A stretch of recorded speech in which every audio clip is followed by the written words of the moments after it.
The planning department, we're responsible for a variety of areas in the city. We have historic preservation, community development, minimum housing, enforcement. We have zoning, GIS, transportation planning, long-range planning. We have a tremendous amount of responsibility across the city, and those areas all work together. We have a vision we're trying to put together now, talking with the citizens for our comprehensive plan, and that will help us determine where the growth occurs in the city, what kind of development the citizens want to see, how they want their city to develop over the next 20 years. And that gives us a tool to guide the growth for the city so that growth occurs the way that we want it to and the way that's best for the city. And we want it to be a wonderful place for people to live and for kids to grow up, people to establish their businesses here. So that's a big part of what we do.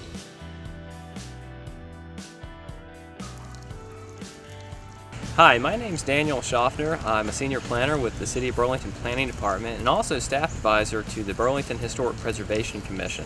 Along with the citizen-appointed board of the Historic Commission, we in the Planning Department assist homeowners in the historic districts in maintaining the historical integrity of their individual homes and various neighborhoods throughout the City of Burlington.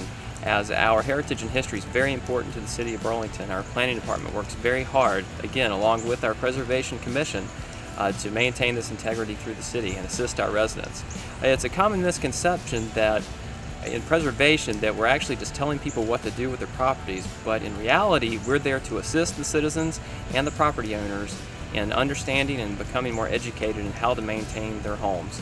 And if you have any questions, we'd love to help you out and talk with you. My phone number is 513-5416. Again, my name's Daniel Schaffner, planner in the Planning Department, and we'd be happy to help you out. Thank you very much.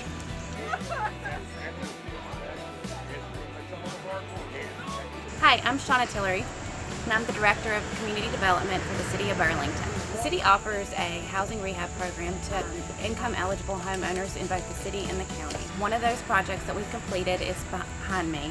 It's a great rehab project that we did that was very challenging. We had to uplift the foundation with trusses and lift the house up to meet FEMA guidelines. We were a little bit concerned at the beginning whether or not we were going to succeed in this project, but we have gotten to about halfway through completing this project. So if you're interested in applying, please call us at 336-222-5070. Hi, my name is Brian Corby. I'm with the City of Burlington Planning Division. In that division, I am a code enforcement officer and also a minimum house inspector. Basically, code enforcement, I look at such violations such as tall grass, paper and cleanup, dilapidated outbuildings, and things of that nature. On any call that I get called out on, I ask for voluntary compliance because that's what we actually want. Usually, I can help people out if they comply with me, but if not, I will have to go through the process of the City of Burlington's got laid out for me.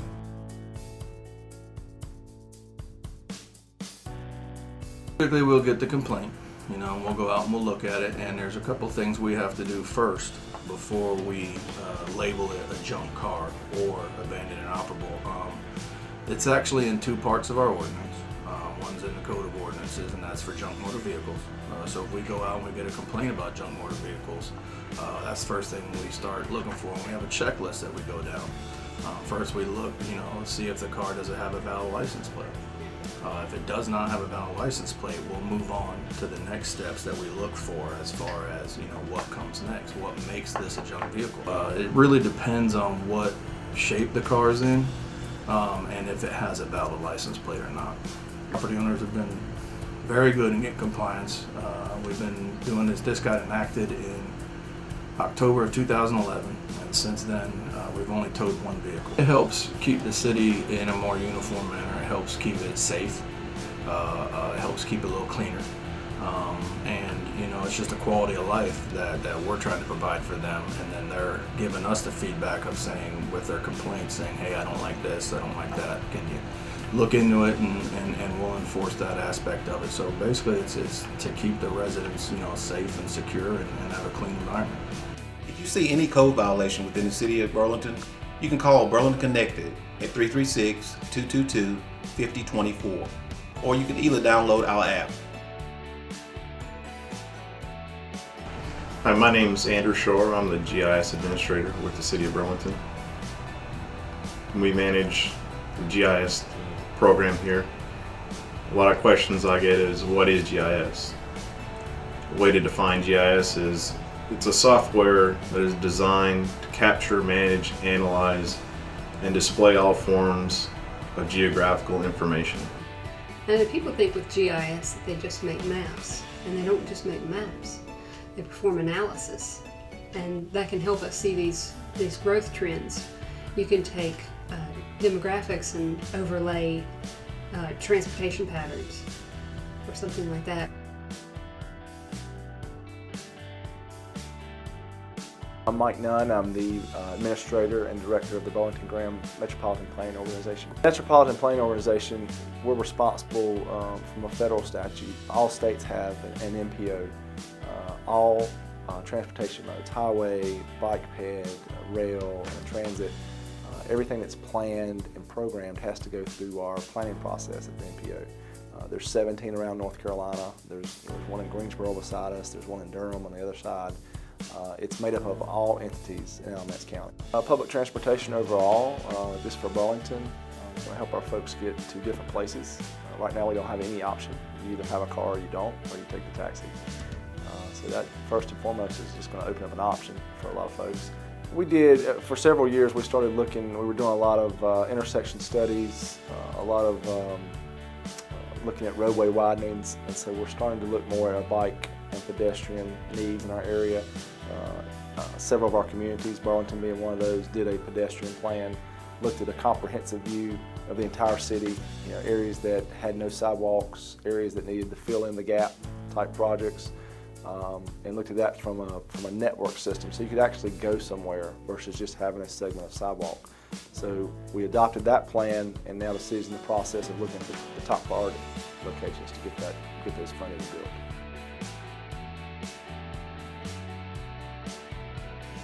Well, to plan for the future, we look at demographics, very statistical analysis, looking at where people commute to every day.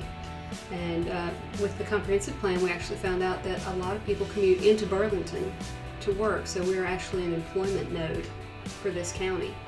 And that's a really big deal.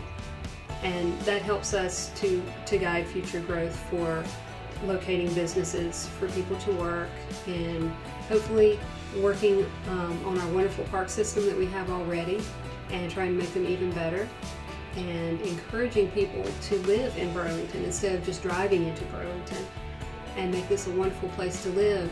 And if we do that, that helps the city to grow and become an even better place, have an even better quality of life for the citizens.